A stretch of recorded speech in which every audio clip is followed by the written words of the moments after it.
Well, so, we talk about limiting beliefs and all that stuff. Okay, limiting in the coaching space, limiting beliefs are this cliche topic that, hey, we can talk about this really quick because it relates to everybody, but I don't think everybody realizes how deep limiting beliefs go. And limiting beliefs are actually generational.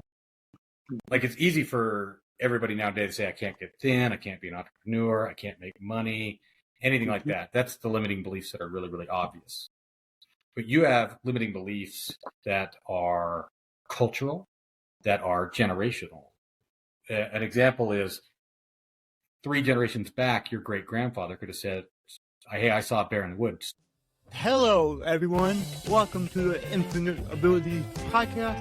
I am your host, Nick Yerhart, and we are here to encourage each other to find our own unique abilities. Let's go. All right, everyone. So today I have Clint Marklyn. I'm probably going to stutter on that, but that's all right. And this dude's done a lot, and he has a lot to share. So, Clint, can you tell us a little bit about yourself? Yeah, Nick, and thanks for having me. I guess I'll start at the beginning. That's where we like to start. Yeah, although I was born in New York City, I'm a small town Utah kid. Joined the Army right out of high school. I was National Guard, and then went active duty National Guard. Been on 3 deployments. Married my wife, 12 years ago. We've got 3 awesome kids. We own a couple businesses, and we're one of those power couples. We thrive on life, and things are going well for us. No major complaints.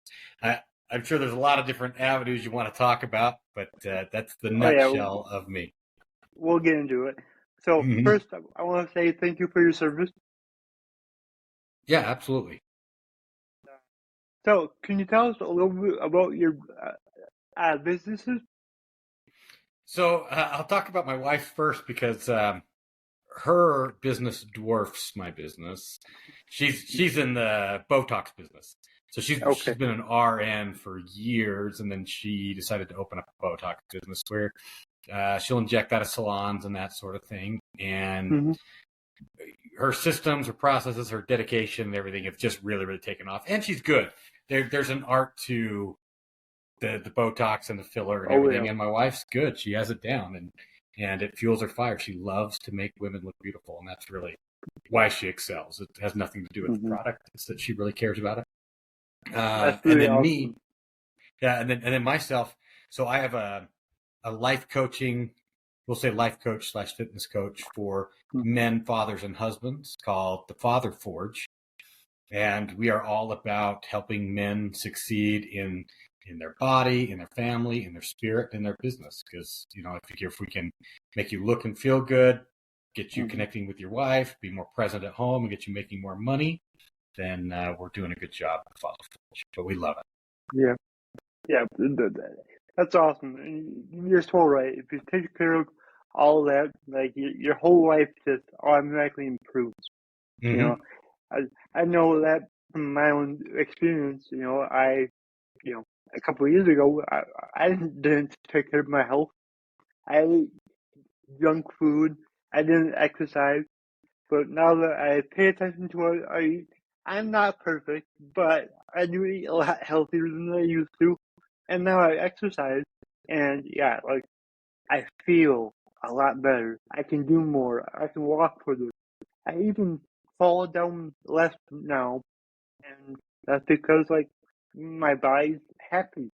So when your body's happy, you tend to be a lot happier yourself too. Yeah, that's well said. It really is the foundation of a man. And that's what we generally start with, the body and the nutrition with everybody. There's just so much tied to it, so much feeling, just being able to commit to something to better yourself. We talk to men all the day and we say, hey, if you can't control what goes in your mouth, you probably can't control what's coming out of your mouth either. And little connections like that, and you realize, if I'm lying to myself about my health, I'm probably lying in other areas. It's connected to it all. It really is. Yeah, and I love the saying, the way you do one thing is the way you do everything. And I Absolutely. think that really ties into your health a lot. Just like you said, we tend to lie to each other or ourselves about our health. It's like you say you're healthy and you're not, and you're not, but you want to be, but you just aren't putting in the work to make it happen. And it takes a lot of discipline, like a ton of discipline. So, do you want to talk about discipline? Well, it's the foundation of everything, Yeah. it's and so we try to build it in a way that if discipline is a finite resource and you only have Mm-hmm. so much discipline, eventually you're going to run out and it's not going to spill Mm-hmm. into every other aspect. And so you have to use discipline correctly. You have to use discipline to build habits, to build systems. Mm-hmm. So if you start with fitness and nutrition and you pour all of your discipline into fitness and nutrition, you get your body right, and that affects the mind, get your mind right. Once that becomes habit, once that becomes like brushing your teeth, something you're never going to Mm-hmm. miss, you have all this extra discipline that Yep. now you can pour into your family, you can Mm-hmm. pour into your business, you can pour into your soul. And so treat discipline like a finite resource. Use discipline to build habit, to build systems, and then pour it into something else, and pour it into something else. And that's how we build this total man concept of the Father Forge. I love that. I've never heard it put like that. Make discipline a finite item. And honestly, I've heard a lot of people talk and go on podcasts. Never heard anybody put it like that. And I love that because that's what I've noticed myself. If I'm trying to be disciplined in 10 different areas, I tend to be not disciplined in any area. Yes. Yep. But if I'm disciplined on, like for me, one of the harder I created was a morning routine. Mm-hmm. So that took a lot of discipline. And it was, getting up earlier, a good hour and a half earlier, so I had time to do a morning routine, and then the discipline to do all 6 of my, things that I check off every morning. And it took a lot of discipline. And then I noticed, like, when I started doing that, it was months of doing that, and I wasn't disciplined in other areas of my life. But yeah, like there is a definite moment where that became a habit, and then I moved my discipline somewhere else. So yeah, I guess I never thought about it. So I'm really intrigued right now. You got me thinking. So now I'm gonna I put that to work and use that now. So Well, I want to thank you. it's so true. I mean, so I have one of those intense morning routines as well. And so Mm-hmm. when people come to be clients of ours, I explain to them my morning routine, and I'm like, don't do my morning routine. If you Mm-hmm. start with my morning routine, you got 1, maybe 2 weeks, and then you're going to start falling off, or you're going to start being rude to people, and Mm-hmm. it's gonna crumble, And so we start everybody on the same foundational thing. It's fitness and Mm-hmm. nutrition. Let's take care of you, then you can take care of others, then you can take care of your mind, your spirit, and all that stuff. But you have to take care of you first. And so let's just get those two Mm-hmm. things down. Let's make those non-negotiable, your fitness and nutrition, and Mm-hmm. then we'll spill that extra discipline that you've got into other aspects. Because I like you, I mean, I'm up at 3:27 every morning. I do my meditations, my journaling, my workout, my cold plunge, my scripture study, the whole thing. Mm-hmm. And if I handed that into a document, somebody said, "Hey, yeah, just do this. This is the key to success," it would blow their mind. Yeah, And yeah. yeah, and so that's the way I've done it. But now, given I've lived this version of this lifestyle between 8 and 12 years, and Mm-hmm. been building on it ever since. And that's Mm-hmm. all these things that people are struggling with right now, they are ingrained in habit in me. And now my next step is, okay, I've got all this extra discipline. Where can I pour it into study of my business and study of marketing and study of advertising. So it's ever growing. Yep. I love the, and I'm a little jealous because you have a cold plunge, and I will be getting one. So when I say a cold plunge, I do have the cheap cold plunge that you buy off Amazon, and then I've got a cold shower. I still prefer the cold shower until I get like a legit cold plunge. I still do the cold shower. I only take a cold shower. That's the way to go. And I live in Minnesota, and I have well water, so my shower in the winter is 46 degrees. Oh, I'm sure it's crazy cold. Yeah, and I love it. And at first,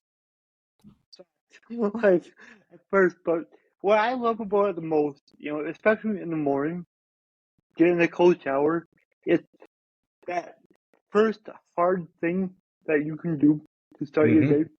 And then throughout the rest of your day, all the hard things that you have to get done are a whole lot easier because you did that one hard thing right in the morning.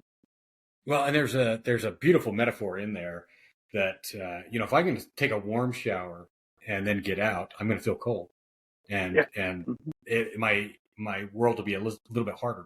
By starting the day with comfort, things get a little bit harder. Things get a little bit more uncomfortable. But starting the day with discomfort, if I start with a cold shower, the second I walk out, it's warm. And it's amazing how that little bit of discomfort will always push you to be a little bit better, a little bit happier, a little bit, just like you said, it's the first hard thing of the day, and then the rest of the day is easy. Sometimes we have hard days. What do you got? And I swear by the cold shower, and most people that you tell, they're like, "Oh no, I can never do that." It's like, just do it. Do it. Just do it. A couple of tips. Yeah, a couple of tips is don't ease into it. Go head first, head down, walk right in. There's two schools of thought when it comes to taking a cold shower or doing anything hard. You can either call yourself, "Oh, I'm a bitch and I'm going to get in," or you can call yourself, "I'm a badass and that's why I'm getting in." And so in my world, I never tell myself anything I wouldn't want to be true. And so I say, "I'm a badass," head down, into the shower. Yep. And then sometimes it's hard to breathe at first. Yep.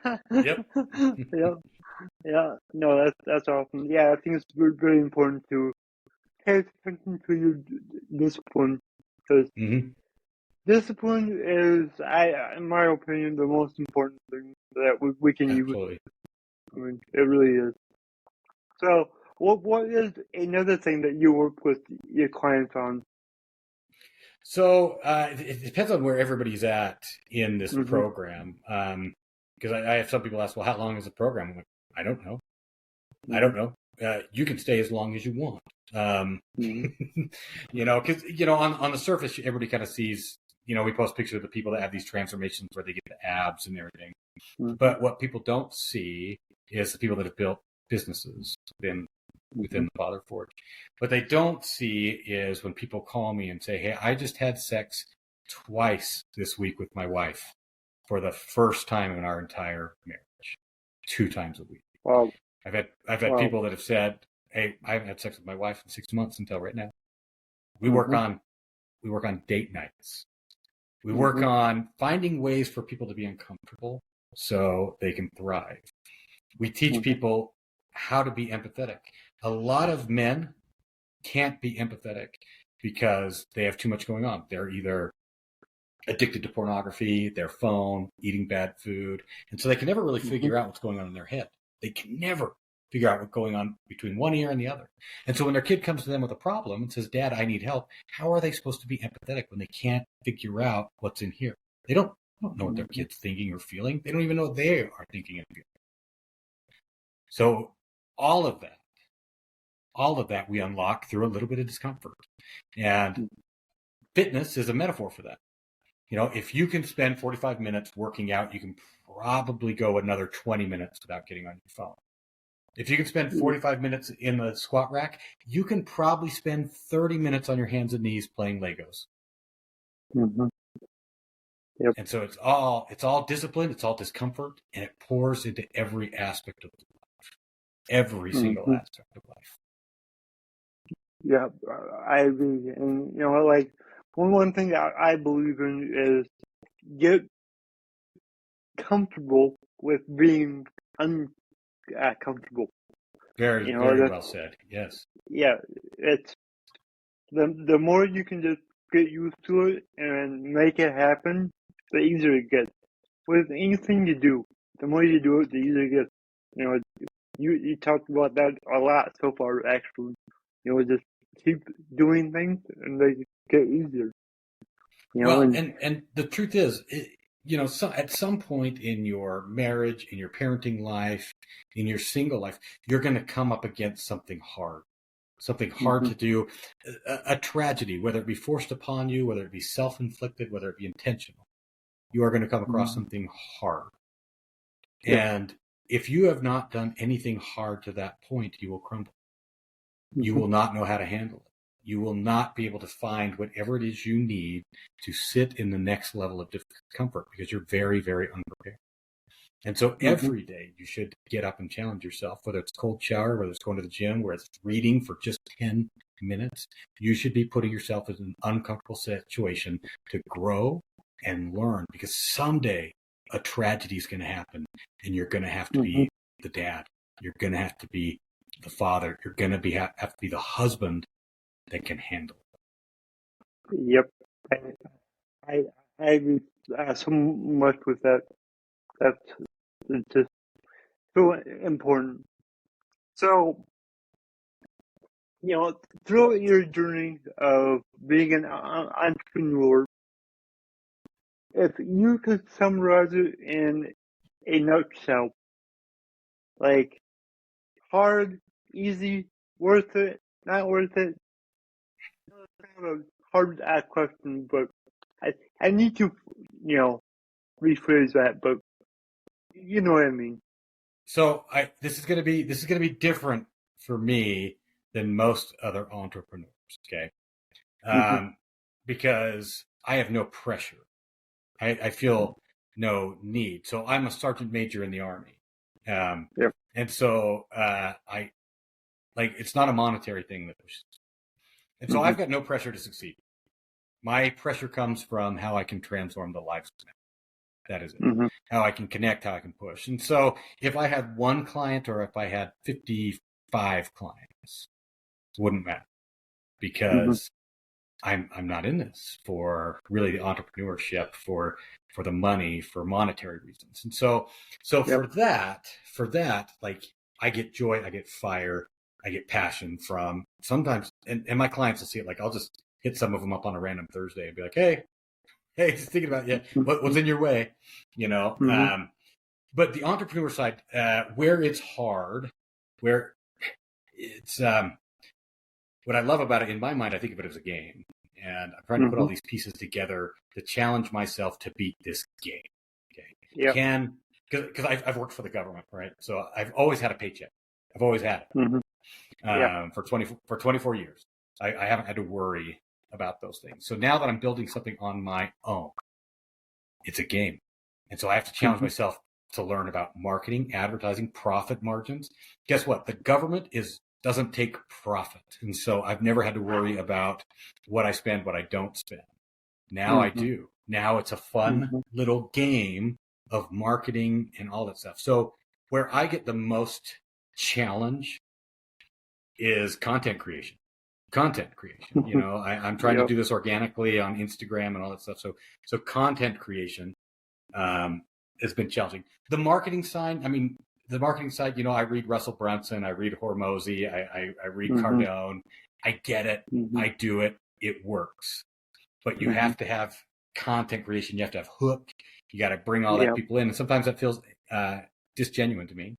And so it's hard, but it's a game. It's so fun to put a little bit of passion behind a video, and every now and again it connects, and you get in conversation, and then you find people are hurting. Somebody was interested in a burrito video of mine that I made, like just a recipe on getting fit.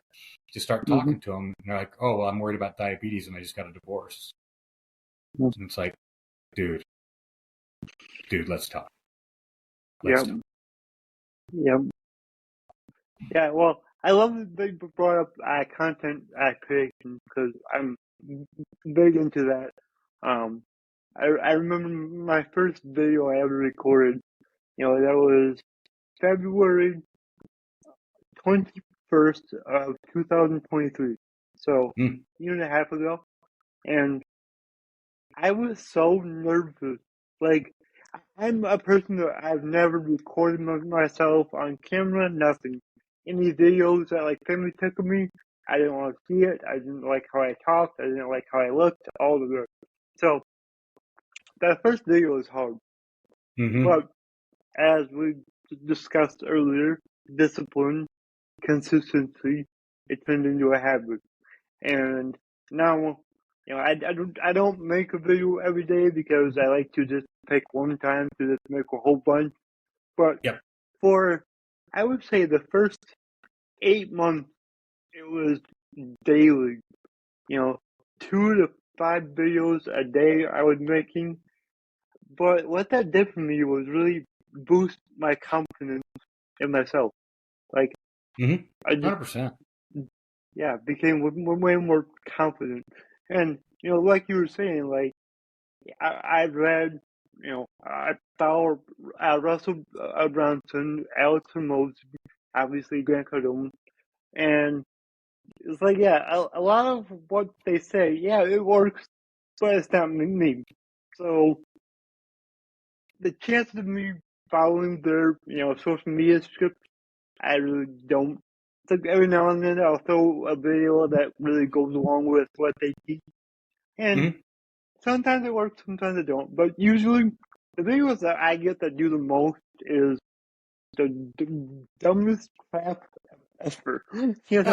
So it's always annoying because it's like the video that you're not talking about your business, you're not helping anyone. Those are the ones that get the most views, most comments. It's like, come on, like, but yeah.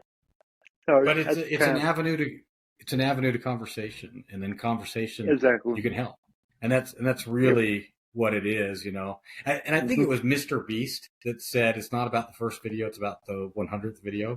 And so I've been on this thing where I post just about every day for 8 months, and I went back through memory lane and watched some of my first videos, and I'm like, these are awful. These are so bad. So bad. And my wife was telling me when I was starting out, she's like, yeah, maybe try this. And me being the father or the husband, get a little defensive. I'm like, oh, you don't know what I'm going through. And then now I just take her advice because she knows. Yeah, that's awesome. Yeah, my first video I posted a couple months ago, and it sucked. It was terrible. In that first video, to be honest, I took 6 shots of Jack Daniels before I recorded it. I was so nervous. But we won't get into that. But so I know what you're talking about. That's awesome. So, my slogan is "Your abilities are infinite." What does that mean to you?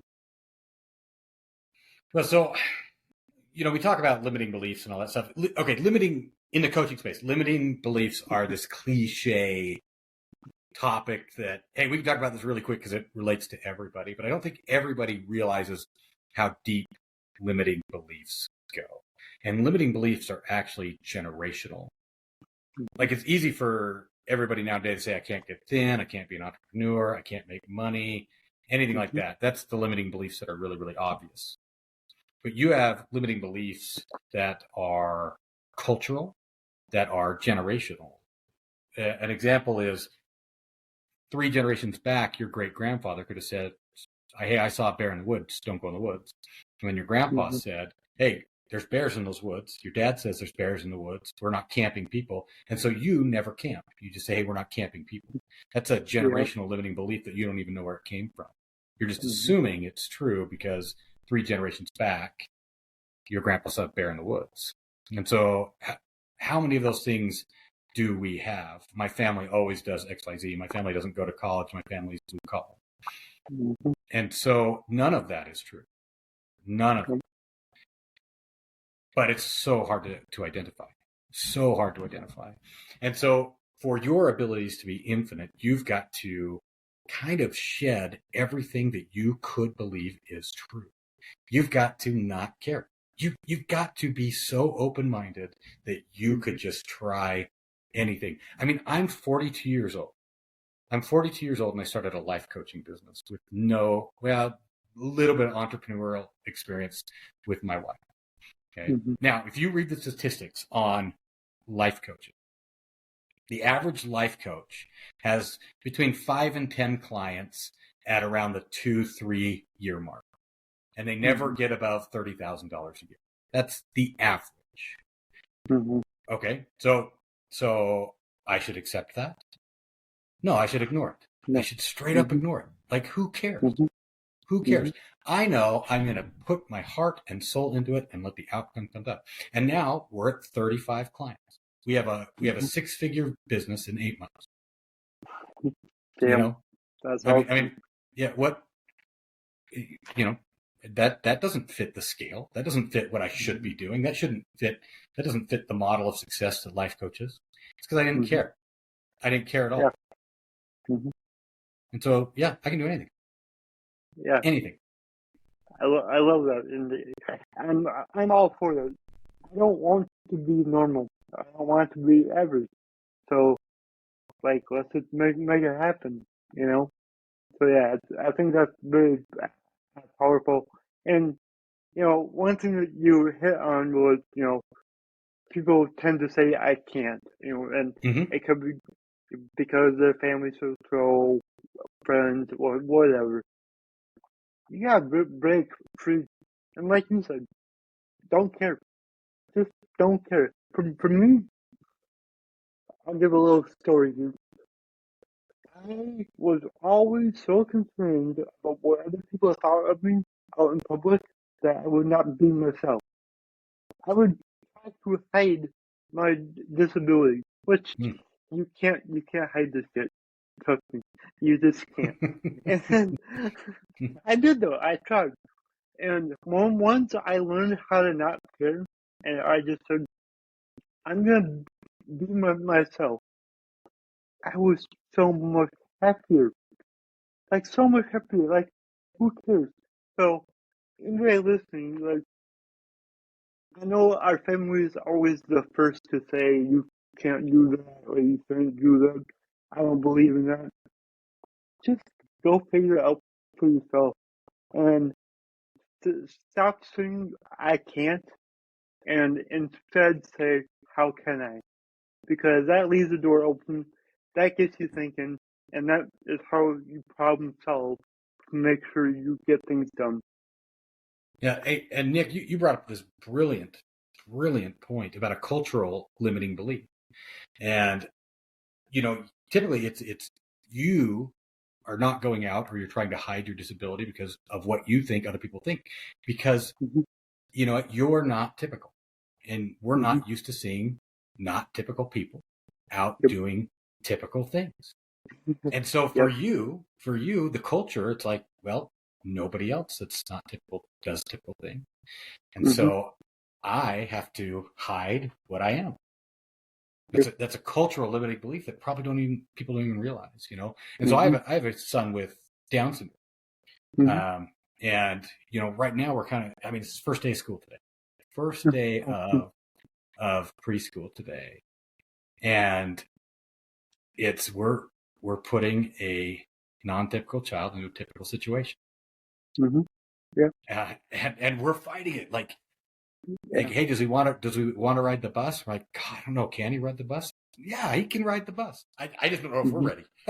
You know? All right. Yeah. So we're going over on time, but if you're okay with that, I'm okay with that. Yeah. So I do want to talk a little bit about your son, and he's just getting into school, and I know you said he's starting at preschool, right? Yes. Yeah. Are you facing any challenges with the school system yet? Yeah, it's his first day, so not yet. Okay. So, one of the things is there's a limited amount of special needs children where we're at, and so we have to kind of consolidate into one school, which is not Okay. our typical school. So I have the weirdest dynamic of kids, the weirdest dynamic. So my oldest child is great, big sports kid. He's in typical elementary school. My middle child is considered gifted. And so he's in advanced school, and then my youngest child is special needs. So we're trying to figure out the best way to get all of these kids to their right places. So right now the challenge with us is driving and time. But the community that we live in and everything has been so incredible. Awesome.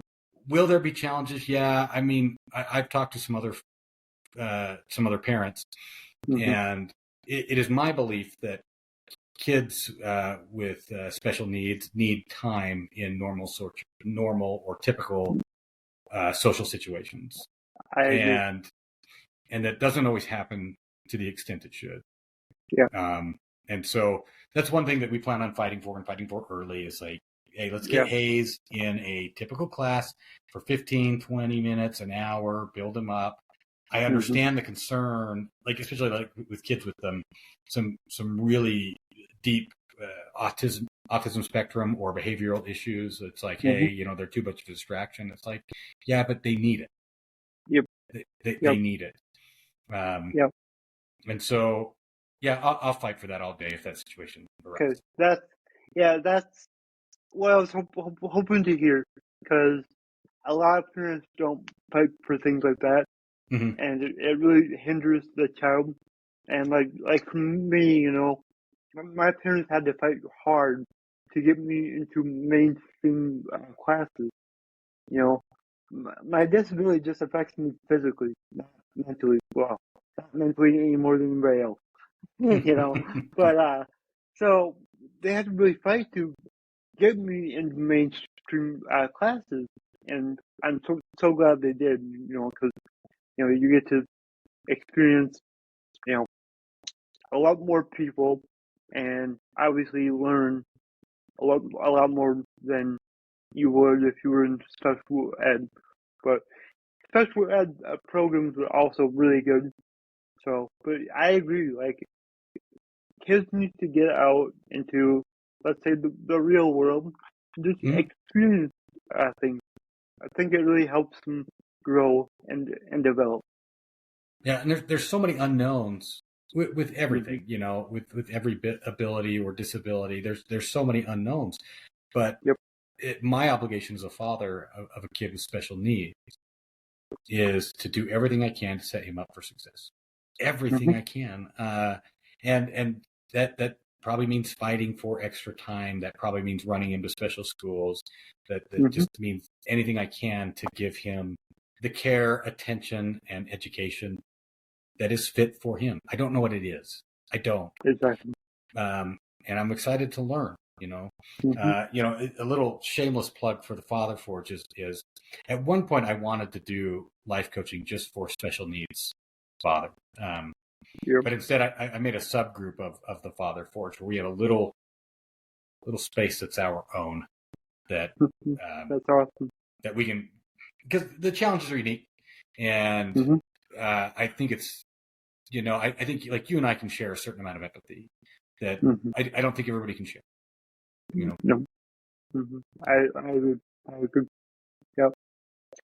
All right. Well, this has been really, really awesome. So thank you for being on the show. Well, hang on. Do you want to meet Hayes? Do you want to meet Hayes? You want me to?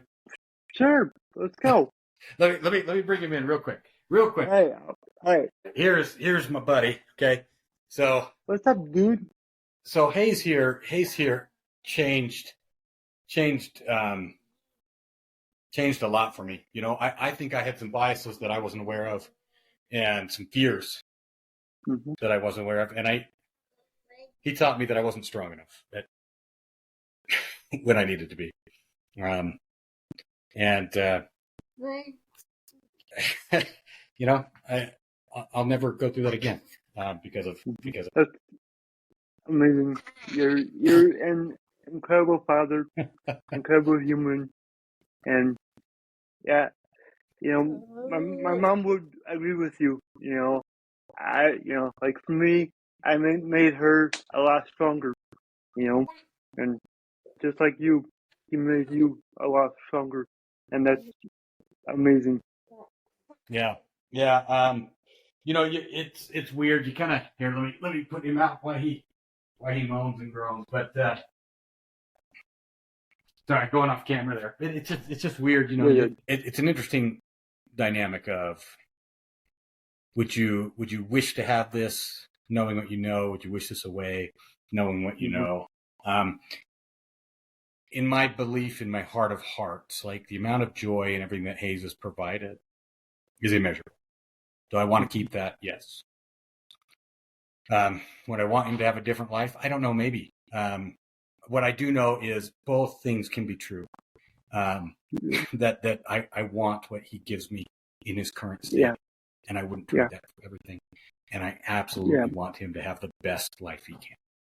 Yeah, it is really hard because, you know, you watch your children struggle more than they should have to, and that's what's hard.